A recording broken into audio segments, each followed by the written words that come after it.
So in this segment I want to show you how we can take that container concept and how to actually create a blank document, or quote-unquote a template document that you can use to start every new project.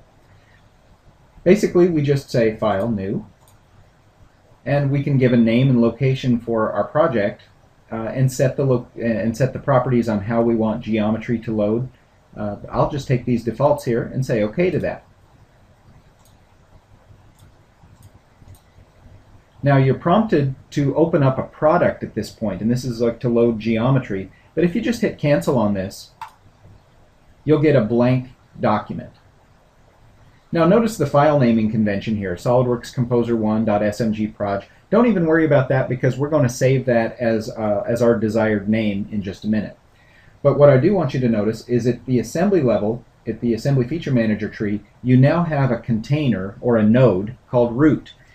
At this point, think of this as a blank top-level assembly, if you will. And further on in the demonstration, we're just going to open up other models and merge them into this file.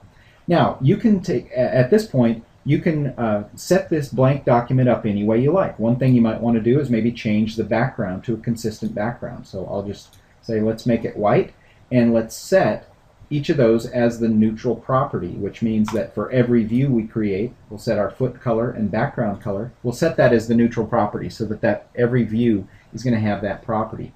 And any other properties for that matter that you want to set, you'll just make those changes now, and those will be stored with your quote-unquote your template.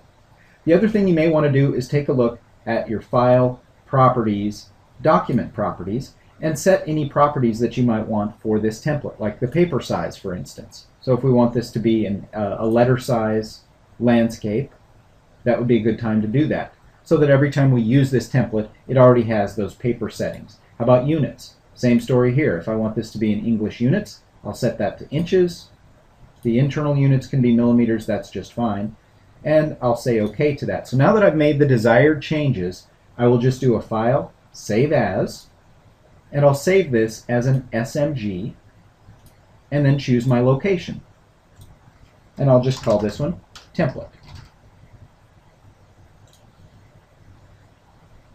Now let's close that file. So let's say I wanted to start a new project.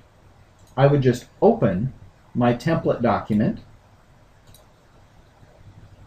and now I have a blank file from which I can start adding geometry.